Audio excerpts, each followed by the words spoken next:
The Ars Goetia is the first section in the 17th century grimoire known as the Lesser Key of Solomon. It details the 72 demons allegedly summoned by King Solomon, each possessing unique capabilities and attributes, and today we're talking about 5 of them. So prepare yourself for this dark journey. Kicking off our list, we have the Grand Marquis of Hell, Andras. Depicted as an angel with either a raven's head or riding a raven, Andras is said to sow discord and can be very dangerous to the unprepared. According to the legend, it takes courage to summon Andras, since he will test the summoner's courage before appearing. The summoner can be given knowledge of hidden truths, but at a great risk, since he is known to deceive and manipulate. From what we know so far, would you ever try to invoke him? And if so, what precautions would you take? Share your thoughts in the comments section below. Andras is often invoked by those seeking revenge or justice, making him a popular choice among dark practitioners. He is also associated with the element of fire and is said to have control over destructive forces. Seen as a demon of war and conflict, Andras is often depicted as riding into battle on a black horse and wielding a sword. Obviously, this solidifies his reputation as a powerful and fearsome entity. As with many demons, there are those who believe Andras can be beneficial if summoned and controlled properly, but it's important to remember the risks involved when dealing with such dark entities. It is always recommended to seek proper guidance and protection before attempting any summoning rituals involving Andras or any other demon.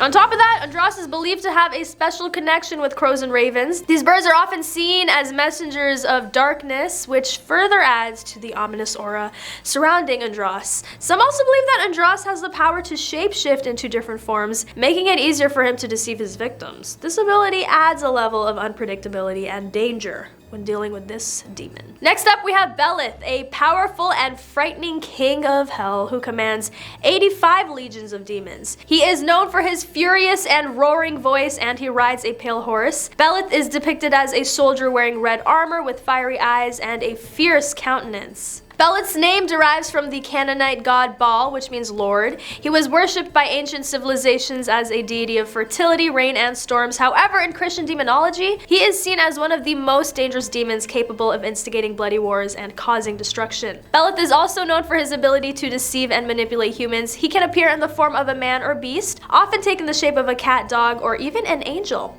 His purpose is to tempt humans into committing sins and leading them astray from their faith. According to demonologists, Beleth can be summoned by those who wish to gain power and control over others. However, it is believed that he will turn against his summoner once his desires are fulfilled. This further emphasizes his treacherous nature and the danger of making deals with demons. He is customarily seen riding a pallid horse, and his presence is often heralded by a cacophony of assorted music. When he appears, his appearance is exceptionally fierce, intended to intimidate the conjurer, testing his courage. And let me tell you, you'd have to be the bravest person on earth to conjure a demon like this one. The one summoning him must exhibit bravery, and while holding a hazel wand, delineate a triangle striking in the directions of the south, east, and upward. Beleth must then be commanded to enter this triangle using specific invocations. If he does not comply, the conjurer must repeat the threats and invocations, after which Beleth will submit and carry out what he is ordered to do. Nevertheless, the conjurer must express respect and pay homage to Beleth due to his status, and hold a silver ring on the middle finger of the left hand against his face in accordance with the traditions of infernal kings and princes preceding Paemon. And our runner-up is Paemon, a demon king who is incredibly obedient to Lucifer. Paemon is known to grant many wishes, and his presence is always marked by loud music. When you think of a demon, you immediately imagine something horrendous looking, right? But don't be fooled by Paemon. This demon is portrayed as a strikingly handsome man, adorned with a crown of great value astride a dromedary. Sounds too good to be a demon, right? Frequently, a procession of demons and ghouls bearing a humanoid form precedes him, creating music with various instruments such as trumpets and cymbals. Upon arrival, he greets with a thunderous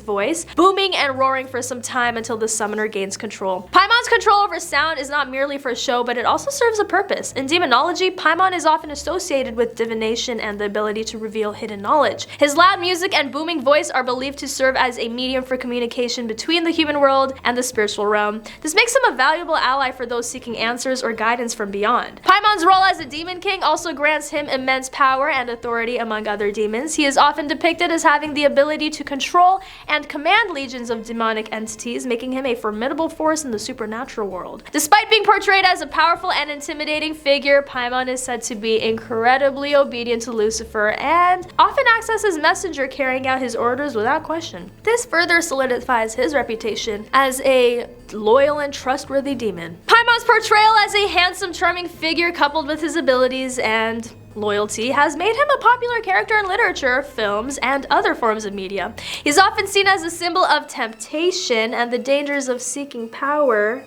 and knowledge from dark forces. However, it should be noted that Paemon is still a demon, with all the malevolent intentions and desires that come with it. While he may grant wishes and reveal hidden knowledge, his ultimate goal is to corrupt and tempt humans into serving him and ultimately falling under the influence of Lucifer. Zepar, the 16th spirit of Ars Goetia, shifted from his angelic roots to one of the distinguished dukes of hell. He embodies the visage of an indistinct soldier garbed in red armor and attire. His infernal responsibilities revolve around love, lust, and sodomy, harboring no affection for mankind. Predominantly, he is invoked by male disciples to induce women to love them. The price of this induced love is infertility. The women affected will not bear the man's children and may even become barren. Zepar is also known for his love of beauty and luxury. He can often be found indulging in lavish feasts and parties, enjoying the finer things in life. This demon sounds a little bougie. However, Zepar's true power lies in his ability to manipulate emotions. Not only does he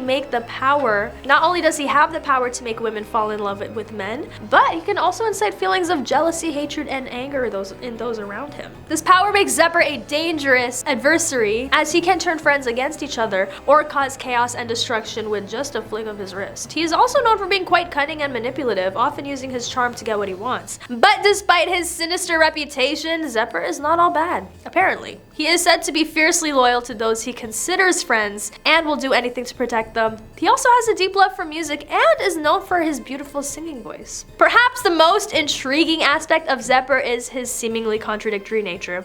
On one hand, he is a powerful demon with the ability to manipulate emotions and cause chaos. On the other hand, he has a love for beauty and music, showing that even the most evil beings can have a softer side. Zepar is a complex and multifaceted demon with a range of abilities and characteristics. He may be feared by many, but there's no doubt that he is a fascinating figure in the world of demonology. Zepar's personality initially appears self-absorbed, showing discontent when events do not favor him. Nevertheless, he acknowledges this flaw and offers apologies for his early behaviors. He's recognized as a confidant of the demoness Lilith. Zepar is particularly fond of beguiling women, and per their request, he can transform his form to that of their desired man. Through Zepar, one can achieve the companionship of another female or conjure a succubus's shadow form via dream sorcery. Some sources suggest that Zepar attempts to seduce men, while others indicate that he provokes love between men and women. Utilizing dream sorcery, Zepar aims to seduce a woman deemed suitable to be his wife. Zepar also has a talent for magic, specializing in illusion. He is knowledgeable in alchemy, works as a military scientist, spy, troubadour, merchant, and an assassin. I'd be scared if I saw this demon, because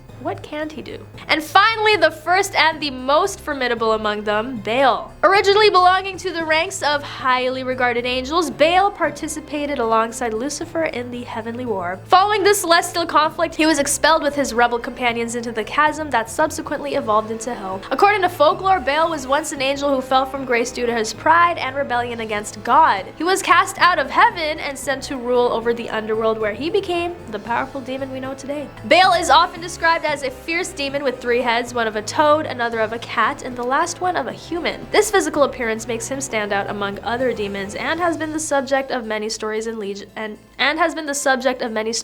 legends. Bael has the power to make those who summon him invisible, and his eerie presence is marked by a hoarse voice. Despite his fearsome reputation, Bael has also been known to be a patron of artists and writers. It is said that he can inspire creativity and bring success to those who seek his guidance in their creative pursuits. And some traditions, Bael is also associated with protection and can ward off evil spirits or curses. It's believed that wearing an amulet or talisman with his symbol can provide a shield against malevolent forces. However, summoning Bael is not without its dangers. He must be approached with caution and respect, as he is known to possess great power and knowledge. Failure to show proper reverence and control during a summoning can result in disastrous consequences. Despite this, many still seek out Bael for his abilities and knowledge. His power over invisibility and protection make him a valuable ally to those who are willing to take the risk of summoning him. But like all demons, Bael is ultimately bound by his own nature and desires. It's important to remember that he is not inherently good or evil, but simply a being of immense power with his own motivations and objectives. He's the king ruling over 66 legions of demons. Bael has the power to make those who summon him invisible, and his eerie presence is marked by a hoarse voice. Like I said in the beginning of this video, this was gonna be a wild ride, but now that we've gone through 5 of the terrifying demons of the Ars of Goetia, which one is the most interesting one to you? Even if we didn't include them in the video, drop your thoughts in the comments and let us know if you want a part 2. That's all for today. Until next time, I'm your host, Jonina.